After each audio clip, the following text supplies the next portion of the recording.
sevmek de çetin, yürekten danışıp gülmek de çetin. Bu yalan dünyada sevmek de çetin, yürekten danışıp gülmek de çetin. Kederi gemi var, esreti var, yaşamak bir yana ölmek de çetin. Kederi gemi var, esreti var, yaşamak bir yana ölmek de çetin.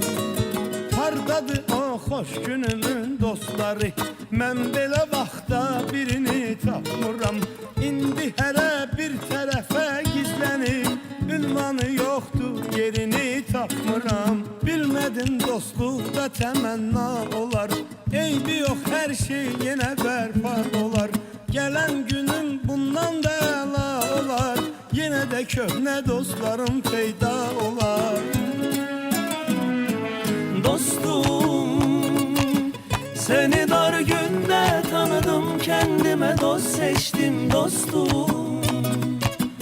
Seninle birgə necə ağır yollar keçtim dostum.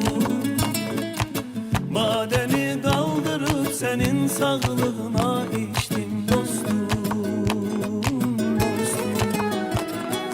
Dostum, seni dar günde tanıdım, kendime dost seçtim dostum. Seninle birgə necə ağır yollar keçtim dostum. Badəni qaldırıb senin sağlığına içtim dostum. Dostum, Min dəfə yadlar aranı vursalar, mən bu sevgidən usanıb dönmərəm. Sadiqəm öz əhdimə, ilqarıma, sevdiyimdən özgəsini görmərəm. Dostumuz olsa belə tək qalmarıq, kimsəyə dünyada ümid olmarıq. Dost kimi dostlarımıza minnətdarıq, ta ki əcəl gəlməsə ayrılmarıq. bir sabah ömrümüze güller açacak, bu karanlıktan bize bir nur saçacak. Bir sabah ömrümüze güller açacak, bu karanlıktan bize bir nur saçacak. Darıkma, hele çok zamanımız var, gelecek günlerimiz güzel olacak.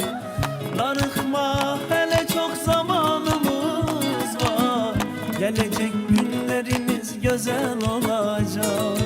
Ben seninle ne vakti can dostuyam, dövletiniz dövletimin dostudur.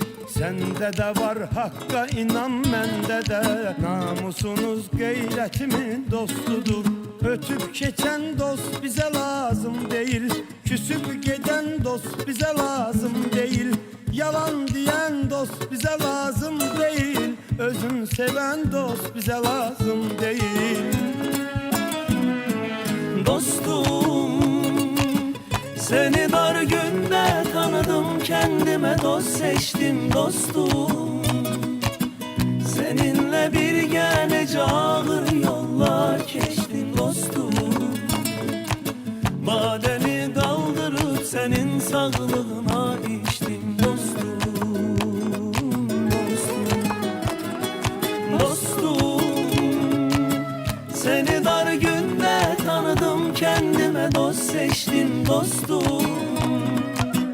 Seninle birgə necə ağır yollar keçtim dostum. Badəni qaldırıb senin sağlığına içtim dostum.